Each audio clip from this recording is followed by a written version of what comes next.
Next up on Big Talk from Small Libraries 2025 is another one of our Nebraska presenters, yay, Hannah Brandon, who's the head librarian at Midland University's Luther Library here in Fremont, Nebraska. And their FTE is 1,100, about 1,100. And she's going to talk about doing really interesting interactive library displays, background engagement. So I'm just going to hand it over to you right away, Hannah. Tell us about how you're all doing that at your library. Right, thank you. I'm just gonna jump right in here. Just about background engagement, and this is very much based off of Midland University itself, and just kind of showcasing how we've moved from traditional displays onto the fun interactive stuff for our patrons. So I don't know if any of you kind of have the same problems that we do here, but I have noticed that, particularly with academic libraries, oftentimes when they enter the library, it's really for a goal. They have a specific goal in mind. For academic libraries, maybe it's because they're doing research. For our students, they're doing homework. Or we also have our academic resource center in here, so they're only here to go to an appointment with a tutor and nothing else. And so they're not really interested in engaging with the actual collection itself. And if they are going to interact with any collection, really nowadays, it's really online resources. That's where they go for a lot of their articles. And so this is going to be basically about how I've tried to shift from traditional displays over to some background interactive engagement, because that's kind of what my patrons really need here at Luther Library. So there's our lovely agenda for today. Just kind of going to go kind of how we went through the whole thing, give you a couple of examples, kind of how that went, and then of course questions are going to be at the end. But first, just about me and Luther Library. I'm actually the new head librarian over at Midland University. I've been in this position for about a year, but I do have experience with school librarianship as well as public librarianship. And really my focus has always been in literacy skills as well as learning and engagement. I've always told students and everybody I interact with that I'm a huge learner. I am a lifelong learner. I love to learn, and I love to try to encourage that as much as possible. And that's really helpful actually with the Luther Library itself. That's a lovely picture, lovely outdoor picture of our library with our mission on there. But I really wanted to point out the end part of this, where we also teach students about intellectual freedom and information literacy. But we do that very specifically through the academic core DRIVE framework that we have. So it's our curriculum. Basically, our core curriculum is called DRIVE. It's on Midland University's website if you want to look more into it. It's a little side plug. But as the library, what we've always done is really focused on the first two, the digital fluency, and then also, of course, research and critical thinking. And then through this new task that we're putting in through the library with our displays, the hope is to also get E in there a little more with engagement and expression. So just a little background knowledge for that. But I actually wanted everybody's thoughts on this. I'm talking about engagement, so I'm actually going to ask you guys to also engage in this presentation. And basically, you can visit canva.live, and then you can also enter the code in there. And basically, what I want to know with all of you is how your current displays are going. Do you kind of go over, do you notice if they actually interact with them really well or not? Which ones do better? Do you notice some are better than others? Maybe if you're a public library, maybe the children displays do better than adult displays. And also if you have tried anything to increase traffic around your displays.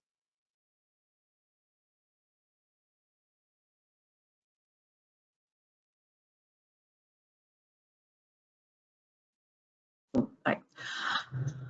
Cool. Yes. So everybody go to that link there, canva.live, and type in the code, and we'll see. We got some things popping up. Nicely done.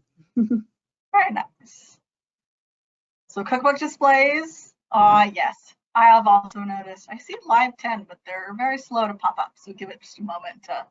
I'm sure it's overwhelming the system, but cookbooks, children's do a lot of circulation. Oh, people don't think they can take books from our displays. That is also a thing that we have noticed with our students as well.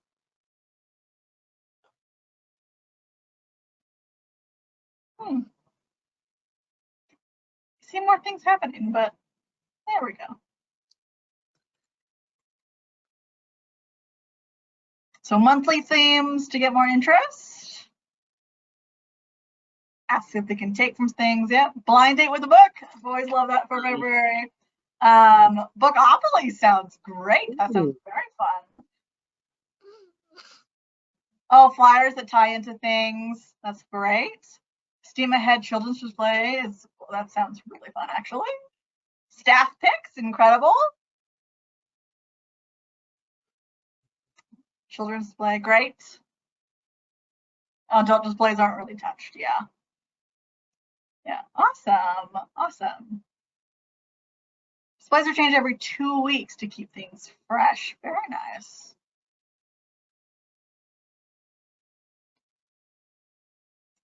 Don't too many notice books on the end. Yeah. I love how everybody for February is doing blind with a book with a date. I love that. I've actually seen bookstores actually now doing that one too. I don't know if you noticed, but some bookstores are doing it now, and I'm like, we did it first. All right, so I'm going to go ahead and end this session, but I do like the MIS Fire Scavenger Hunt, tying to holidays, just so we can abide by the time there. But thank you all so much for sharing. Love to see all of that. And so let's see how all your displays are kind of different, timing in different themes. And that kind of works with what Midland has done as well. So our previous displays have always been the kind of traditional library displays, right? But it always kind of has two main functions. So either it's always been random books in our collection. As an academic library, most of our books are, of course, more for research. We do have a fiction section, and we also have a children's section as well, because we do have a lot of elementary education majors, and so they do that with class as well. But most of our books are, of course, for research. And so we always previously ran books in order to get people to actually look into that more, or specific themes like what you guys do with holidays. If you notice the bottom right on that, we do have Black History Month. We have that as well, and also just random books as well. Kind of all over the place. And I do want to say that these aren't bad displays. I'm not saying this is a bad choice. We libraries have been doing this for a very long time. It's very traditional, and it has worked this whole time as well. So it's not wrong or anything. You know, you are trying to get patrons to look at things, and you do also know what your communities want. So like, I know that a lot of my professors really like birds right now because they're doing research on it. So I always pull out the bird things. Where Firefly Lane is really popular right now because there's a new TV. Well, there's a TV show with it.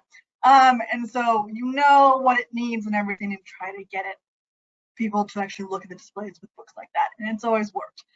What I have noticed though with our patrons specifically is that we didn't get as much engagement in that way as I would have liked. And so I kind of went into our types of patrons, because all your patrons are going to be different than probably mine if some of you are public, school library, or academic. And so I've noticed that with our students and staff, they have particular goals versus our alumni and prospects. So students, we have a large undergraduate traditional population, that 18 to 20-ish. All of our students are also in some type of program on campus. So arts, athletics, we do have a lot of athletes, or academic like honors programs as well. All of them are in some type of program on campus. And we also do have a good amount of international students also on campus. But when they come into this library, they have specific goals, and that's usually to use it as a study space. They don't want to be in their dorm anymore, so they're using the library as a study space. And I do also want to mention that with our students, a lot of them, depending on what year they are or what program they're a part of, they also have to do a study table hours in the library, so they're required to spend a certain amount of time in the library on campus in order to get studying done. Do they do that or not is a whole other presentation that I'm not going to go into.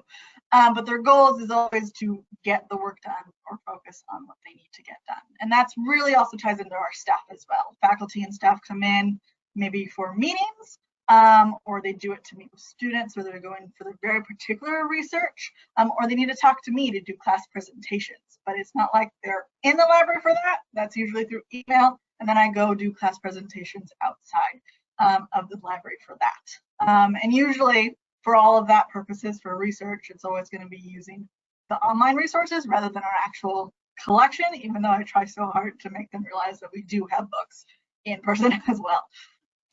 For alumni and prospects, our alumni really only come in for reminiscing or to use really our archives. We have a very nice small archive collection, and they come in for special events, things of that kind of variety. But that's really all they come in for. They don't look really at the library for any other reason. Prospect students, we have a lot of students coming in on tours throughout the days. And so they're really from all over, but really their focus is on the tour guide, and the tour guide is focused on getting them in and out while covering all their bases, because they have to do a tour in like an hour. And so really what all this boils down to is their focus isn't on our actual displays, it's on their particular goals. So quick recap, because I know that was a lot, me going a little all over the place. Students and faculty are here for the library to complete goals, not really for the collection in the space itself. Alumni only really interact with the archives, and then prospective students with the tour guides are really only there to learn really quick information and then move on. And then previous traditional displays were really more just to kind of showcase items and push out specific topics to share with people as well. And I do want to do another one, and I'm hoping this might go a little faster than last time. If I can do this correctly, this will be a new code. So if you want to keep that Canva.live up on a screen, but just share what your actual patrons are like. I know as an academic librarian, most of mine are going to be students and faculty. Maybe yours are teenagers. Maybe you have a lot of children who come in with their parents, and what do they usually use in the library? Do they use your computers? Do they actually use study spaces? Maybe they only come in for story time. I love story time, but maybe that's all they come in and then they just leave. And they do usually take note of your displays when they actually come in for what they want to do. Let's see what's happening here. There we go. So adults with young children, families. I kind of miss families sometimes. We don't get a lot of families here.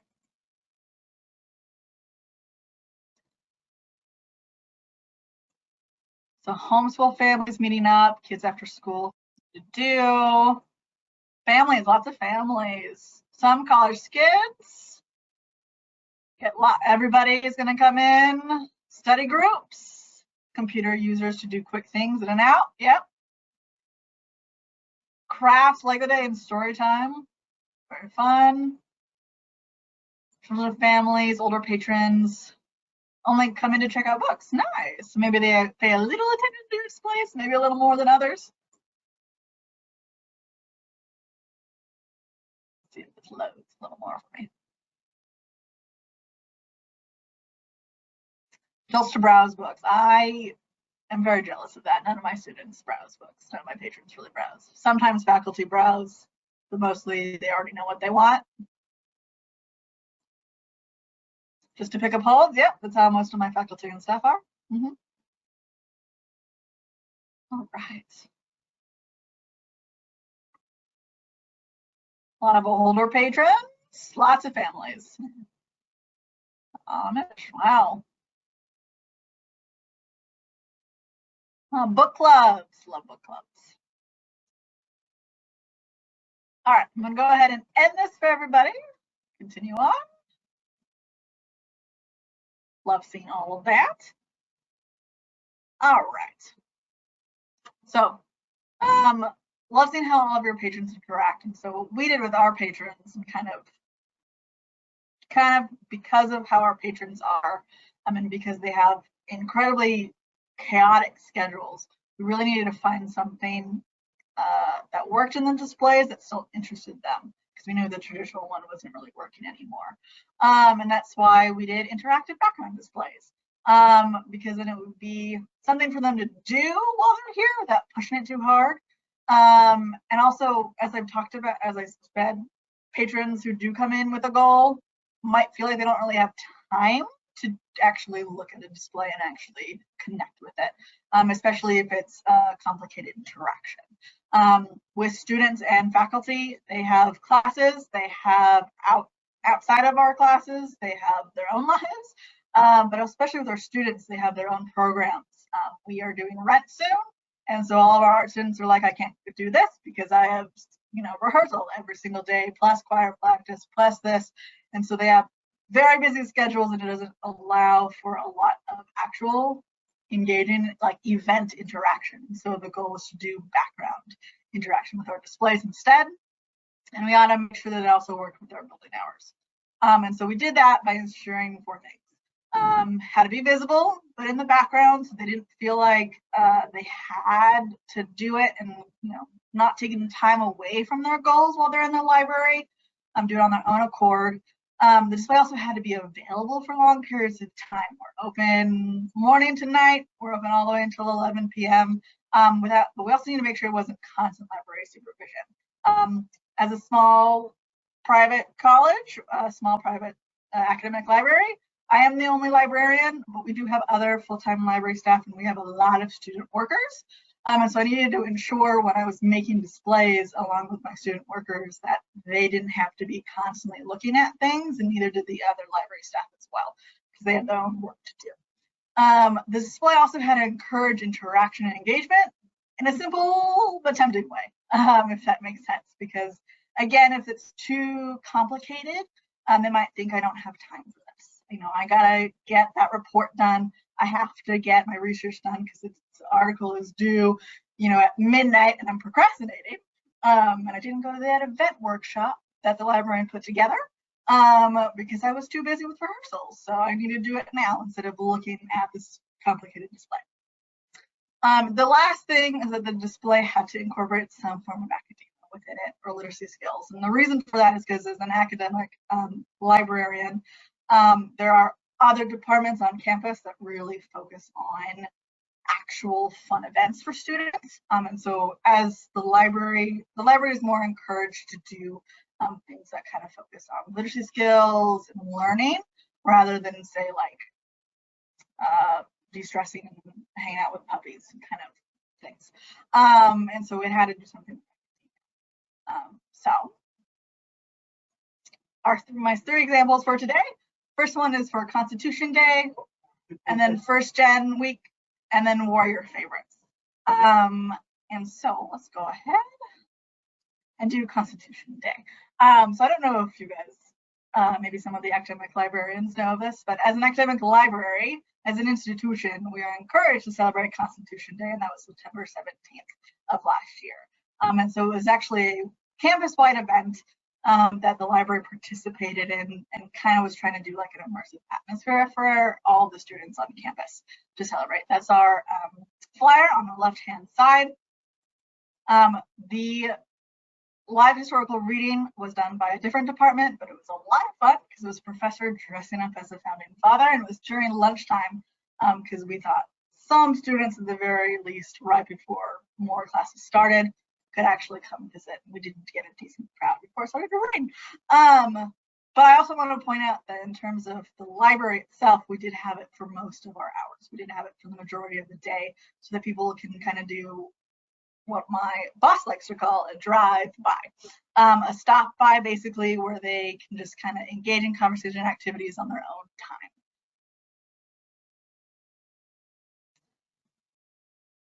All right, so the display was kind of 3 parts, but it was all grouped together in one of our corners in the library. And so I kind of want to show display 1 up in that top left corner. We have the Bill of Rights. So it was the Bill of Rights on a whiteboard background, and I basically added a bunch of tidbits and fun facts about the Bill of Rights itself, like when was it actually ratified and which state wanted this particular bill in there as well. On the left-hand side, which is blown up with the interaction on that right-hand side of the screen, we had fun facts just about the Constitution and also about the Bill of Rights. And then the other side had discussion cards that people could just pick up and consider themselves, or also, at the same time, maybe if they had a peer with them, they could talk about it as well. And the discussion also incorporated the display 2 that's up there. We have that up on the projector on the other side of the Bill of Rights little display, which is Washington as a statesman on the Constitutional Convention. And so it was just talking about how that picture might relate to modern world dynamics and things of that sort. And we encourage the interaction with flag pins, which was available across campus, and also, of course, candy. Candy is a staple food group for students, particularly, and so it was a great incentive to get students there. And I also just used red, blue, and white candy as well to kind of keep with the theme. This worked really well. We did have a lot of people go over and look at the discussion boards and fun facts, and I did not have any pins left at the very end, and neither did any of the other departments. At the same time, candy also was very popular. It's so popular, in fact, that I actually have candy now in my office to encourage people to come talk to me for research. But it was very popular and it went really well as well. For first gen, this was a week back in November. Midland University celebrated all the first generation college students that we had on campus. So this was, again, another campus event. And what we did is 3 displays. And we set it up to where it was, some of it was traditional displays, like book displays, but then it flowed over to the actual interaction display to kind of encourage them to get there.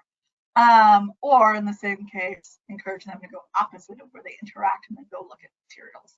And so that's the Facebook post. This was also on, of course, on Instagram, because with students nowadays, Instagram is the place to be. So this was more for alumni and parents. But let's go ahead and look at the display.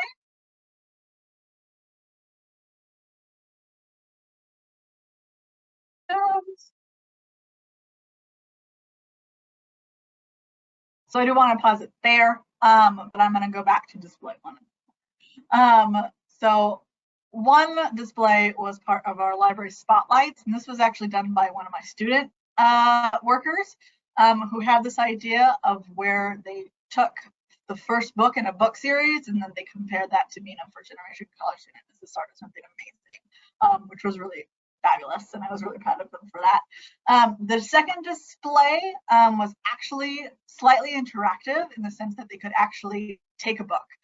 So I noticed a lot of you guys talked about how people feel like your patrons feel like they can't take books, and this was one where we actually encouraged it because we had a free book, First Gen by Alejandra Campoverde. Do recommend it. Librarian, I have to recommend a book for you guys to read. But it actually featured this book that was available all across campus, and this was the main area that you could get the free book. And so people were actually highly encouraged to take the book with a little sign that you can see on there, along with other library materials that they were also able to check out. The interaction itself, as you see, was a video that they could learn more about first generation college students, what it means, but it was also about famous first generation college students. And the cards on the table each featured one of their family, basically, their family background, as well as one of their roadblocks while they were a college student, kind of to compare so that they can see, oh, I also felt like something I go through. We also had a documentary happening at night to encourage anyone who came in during the nighttime, and that was on a loop, a documentary on a loop in our computer lab. You could also attend to, also with candy.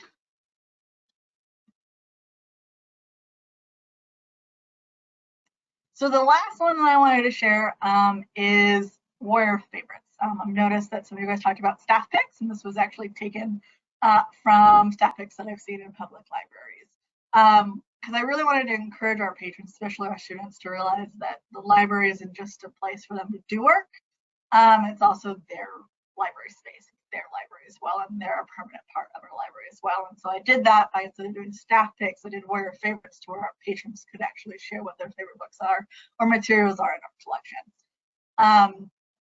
And I'm going to leave it on the screen really fast because I do want to share that you can see better on this picture with this display the little cards by each of the books. And so each card had the name of the book, the call number. So if they wanted to go find another copy out in the book, they can, in the shelves, they could write it down for future reference, as well as just a sentence or two that the patron filled out in the form about why it was their favorite book. And some said, I love horror, and this is a great read. And some said this was like the first book I've ever read and it stuck with me all these easier. So it ranged, and I think it was fun to see. And it was really fun to see the conversations that people had, because I also loved it with Stephen King, or they talked about it with people as well. And at the very bottom as well, could be their name and a little bit more information about them. I typically did, as an academic institute, I did name, department or major, depending if they were faculty or student, or alumni. And then after that would be like year specifically for students.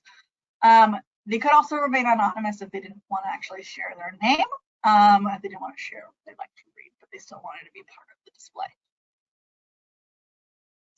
So a little more deep dive into the display. The sign itself actually matches the rest of our permanent library signs within our building. And I did that specifically so that they realized that this was a permanent part of, this was considered a permanent display, and so that they are part of the library and they're part of what we offer because of them. And then the display itself has actually changed every semester. And depending if you wish to do this in your own library, maybe if you get enough replies, you do it maybe every month. I know some of you guys talk about how your displays are changed maybe every 2 weeks. So if you get enough things, you can change this as much as you need it to. And the interaction itself is just scanning that QR code and sharing all of that information on that Google form. And I did encourage specific formatting just for the look of the display. But if you have any archival materials or any other kind of fun things, like some people come in to do puzzles, maybe you can find a way to display that as well, because they love showcasing maybe a program in your library. All right, this is the final interaction. If you guys would like to enter that code and share, but just kind of thoughts on how you feel about background interactive displays, and if you think this would work with any of your patrons, and kind of how you feel after all of that.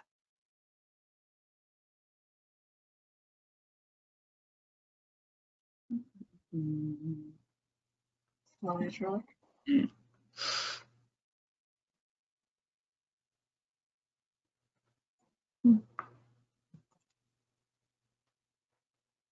Stealing these ideas. You're welcome to steal them. There's no copyright. You're welcome to take the ideas. We have a saying here at the Library Commission that I don't know if it's our agency director came up with it, but he says we always like to R&D things, rip off and duplicate.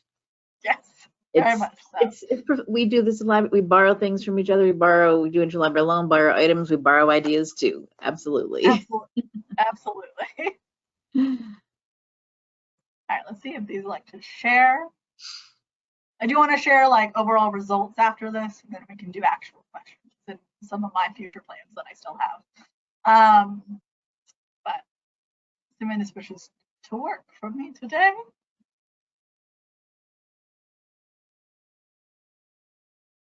What if I hide and then show again? Nope.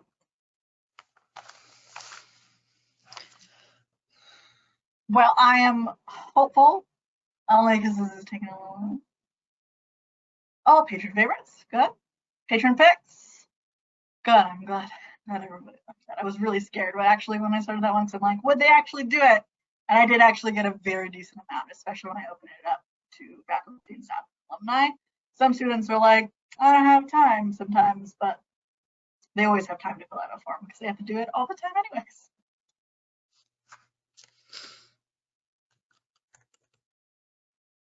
All right, I'm going to go ahead and end the session just because for some reason I'm not getting everybody's reply. We do have someone that did comment in the question section, go to webinar, said most of the displays wouldn't fit in our little library, but they are very nice. Oh, yes. If you have a very small library, maybe kind of play. I would always recommend if you feel like these wouldn't work, kind of play around with how they would work, or play around with what you do currently and how to make it simply interactive. Which I can actually talk about with my future plans. But for results, patron engagement did increase. I saw everything kind of worked out very well. It worked out better than I actually originally thought. I was really scared that students wouldn't engage because they feel like they're too busy, but they did actually engage a lot more than I which was really wonderful. That did mean I lost a lot of incentives along the way. I did run out of incentives, and of course, effective engagement was very effective because of these incentives. I know as small libraries, maybe our budget is as big as it would be helpful, but thankfully I always tried to choose things that came in big bulk, so like pins, stickers, candies, things, even bookmarks, things like that helped a lot. Overall, positive feedback from both patrons and also library staff. Because my library staff, as the only librarian with a lot of student workers loved the fact that they didn't actually have to constantly keep vigilance on the actual display, and that they could actually just kind of check it once in a while, kind of do a round, rather just for the incentives maybe part, and make sure everything still looks nice, but it didn't eat up all their time, so they still had time to do their own work or other things as well. And that was very true also with the other departments that are actually in the library. And also the final thing is people felt like it was more picturesque. I had a lot of people who wanted to put it on social media just because they felt like it looks nicer. And so I think that helped a lot to also get more marketing and get more people engaged in it because they saw it on media. We live in an age where everything now is it needs to be Instagrammable. That's actually a term that I heard at the ALA Librarian conference, and that was really great. But everything wants to be on Instagram these days, and so I always try to make them look nicer for that purpose. But we have a comment we have a comment from someone, they like the patron pics there, maybe for their teen reading club that they have at their library. Oh yes, yeah. Teen pics would be fun. Absolutely. Absolutely. So for Women's History Month, one of my student workers actually is in charge of this. And what she decided to do for this, for next month actually, is to reach out to our athletics teams instead, our women's athletics teams. And so they're actually going to be part of the display. And so it's going to be kind of like First Gen that I showed you, where it's going to be a video about them. And then she also made these gorgeous cards about actual famous people, famous women in history, that are way better than mine, as you saw on the First Gen. So love my student workers, but as well as these. So she's putting all that together, and it's great that she's working with our other departments as well with that. So for Poetry Month in April, my hope was to do a virtual slam poetry. And in this way, the display would be, we would showcase, of course, poetry materials that we have in our collection. But there would also be an option to send in slam poetries and videos, and then people could actually vote at the display. So the display will have a section dedicated to the videos that people can pull up, listen to, and they can vote on the display. And the student organization displays, we actually have this currently. But this is something that I'm going to continue to do, and it's very interactive in the sense of it also interacts with other places on campus. Kind of part of my hope to make the library more for the students and more their space. And so this is actually one of the displays from one of our student organizations, and they always make them interactive because, of course, they have brochures and stickers and pins and really everything to kind of look into what they need to do. So that has also been great to see. But thank you so much for your attention. If you guys have any questions, I'm happy to listen, ask any discussions we want to have about getting patrons to interact more with displays. Yeah, definitely. Okay. Thank you so much, Hannah. This is so many great ideas with displays. I know that is something that many libraries do struggle with. You put them up and you don't know if it matters or not. And what can you do to make it, be more, eye-catching and whatnot. So anybody have any questions, comments, thoughts, type into the questions section of your GoToWebinar interface. And any questions about doing these at your library, or letting us know what you have done that have been successful. Share, like I said, R&D. We all want to do some R&D here today. So we have a question here. For displays like Warriors Favorites, how do you keep up momentum? Sometimes we open something like that up and get a lot of responses, and then the responses slow over time. Great question.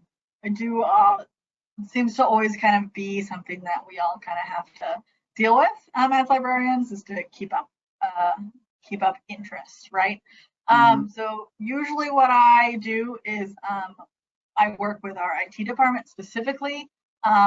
They are in charge of blasting out announcements, and I also blast out announcements with our student affairs director, who actually does weekly what happenings. And so I always usually try to post new marketing like flyers, and I go, you know, some new marketing with the QR code to fill out the form, and so that the students always kind of have it. I also have a Canvas page dedicated for library resources, and that on the announcements I'll also post in there. Don't forget the Warrior favorites to kind of share things, and so I think it's really important that we just kind of remember them as well, as much as, because while we focus on other displays, we're also forgetting perhaps older displays that still need interest attention, and so if we keep up with it, patrons will also attempt to keep up with it. Constant reminders, yes. Constant reminders. So here's some ideas that other people had. Someone says we had a poetry, like POE-TREE, and added favorite poets as flowers on the tree. I love that. Love that. RC. Yeah. For sure, I love that. Things like that, like interactive like that, are always, yeah. It's not just you putting out the display, but letting them participate in creating the display. Yes, I did. I did actually at the Librarian X conference. I don't remember who did it, and I feel so bad for not remembering which library it was. But they actually, I know it was an academic library, but they actually put up like a mosaic where they had like the base of the mosaic, and then students and other people on campus could actually come in and put pieces in the color-coded areas. Or you could even, I've also seen this at like, what is it called? Like health markets as well, where you have like a whiteboard and then you draw it in black, like some sort of design. Maybe you have an artist that wants to do it. And then you have color pencils or color markers, depends on kind of what medium you want. And then people can go in and fill it. And then at the very end, you get this really beautiful, like colorful end piece that they can be a part of. Nice. Let's see what some other ideas here. Definitely people to share with any of these kind of other interactive things you've done. I love to see all these great ideas. Someone says, we sometimes put up a large photo Sudoku puzzle. And the kids always, yeah. So that's something people can do parts of it as they're walking by. And the kids always want a scavenger hunt. Yes, yes. I have, I was actually disappointed when I got to college and turned into an academic librarian, and nobody wanted to do the scavenger hunt anymore because they didn't have time for it. And I was like, it's public and academic. It is a different atmosphere sometimes, but you know, maybe you just gotta drag them into the fun things and do them. You know, yes. Incentives sometimes help. Sometimes it's those they don't have time, but during finals times, a lot of libraries I know do things that are more off the usual, things like that. Like you mentioned that you don't have, like bringing in the therapy dogs or doing something that's just totally off the wall to help them get their mind off of the fact that it's finals week and they might be like freaking out big time. Yeah. Oh, what is this? Public library, this was a public library, they say, we had a large turkey from construction paper with construction paper feathers. Patrons could write what they were thankful for. And the turkey's tail got large and full and the community loved it. I love that, yeah. So you gotta think of creatively, like what would be something that we could do that things could be added to, like flowers on a tree or leaves on a tree, yeah. Oh, someone suggested doing a scavenger hunt throughout the whole college, not just in the library. Oh. And of course, giving food as prizes, because everyone is, you know, food is, like you said, the candy. For students, it's free food. they'll really take anything free, even free books that they can keep. But, free food, free candy, free pens, loved all of it. I do like across the whole campus though idea. That's great. And someone at another university here in Nebraska said, we do a text messaging scavenger hunt during new student orientation. Oh, interesting. That's a good idea, to introduce the students to things across in the library or across the whole university. Yeah. Yeah. Cool idea. And what is this one here? Oh yes, March is coming up, isn't it? Currently doing Book Madness with top checkouts from the last 6 months. Patrons vote for their favorite in the matchup. Yeah, that coming up next month, March Madness. We work off of that. Yep. I like Book Madness. Oh, so here's a nice one. Yeah. During Valentine's Day, we have people write on hearts what they love about the library and hang them up by the circulation desk. They are so sweet, and it's a great morale booster for the staff when the weather is colder and the library is slower. That's sweet. Oh, here's a different turkey-related one. Turkey's Thanksgiving, I get it. We did a turkey hunt, and so when anyone found the turkey, I don't know what the turkey exactly was, they got a goodie bag and their name on a feather. We had a huge full turkey by the end. Kind of like what is it in restaurants they do? If you eat this whole 70-something ounce steak, you get your picture up on the wall. Oh, it was a stuffed turkey. Okay, a plush turkey, I assume. Yeah. Cool. Lots of great ideas.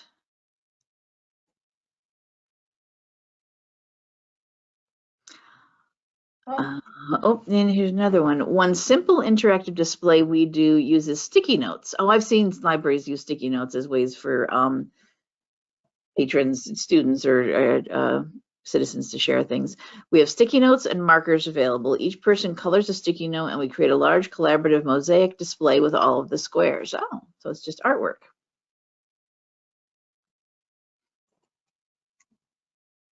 Sounds fun. That sounds fun and chaotic, which I think college students particularly will love.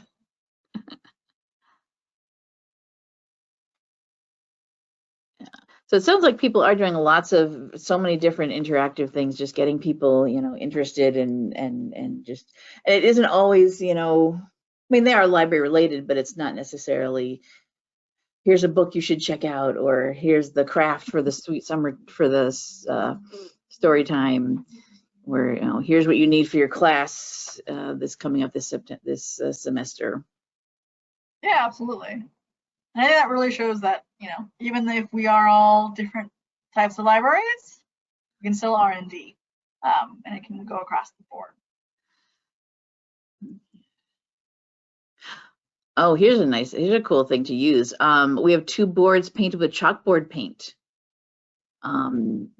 So using the special paints and ask a different question on each one for people to use to respond to. So that's something reusable. I know some libraries use whiteboards for that same kind of thing. You can wipe it and ask a new question.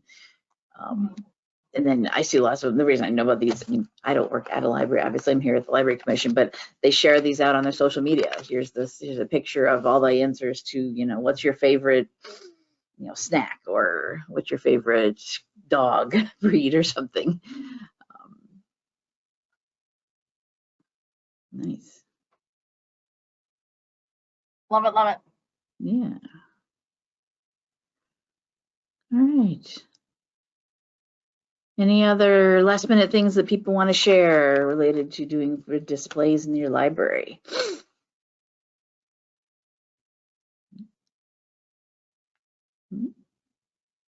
All right.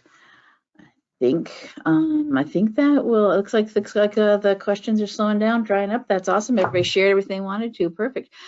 Thank you so much, Hannah. This is some great ideas and really creative things you're doing there. I love it. The more interesting things we get out there to keep libraries, people interested in being in the library, the better. Absolutely. Yeah, absolutely. And if anybody wants to share ideas, we can go back and forth. Feel free to always contact me. Always open. Thanks. Yeah, reach out for there. Okay.